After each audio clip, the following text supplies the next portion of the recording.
പിന്നെ തമിഴ് സിനിമകളല്ലേ കൂടുതലും അന്നൊക്കെ ഉണ്ടായിരുന്നു. അന്ന് തമിഴ് സിനിമ മലയാളത്തില് ശിവാജി ഗണേശൻ സാർ അവരൊക്കെ അഭിനയിക്കുമ്പോ അത് തിയേറ്റർ ആണല്ലോ, ബേസിക്കലി തിയേറ്റർ സ്റ്റൈലായിരുന്നു.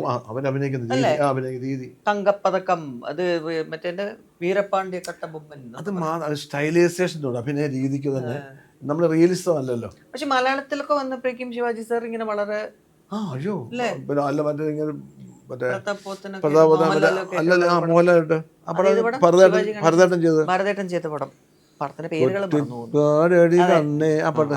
അല്ല ആ പാട്ടും ഭയങ്കര ഫേമസ് ആയിരുന്നു. ആ പടം ദേവർമകനൊക്കെ അങ്ങനെ എന്ത് ഭയങ്കര റിയലിസ്റ്റിക് ആയിട്ട് ചെയ്തിരിക്കുക.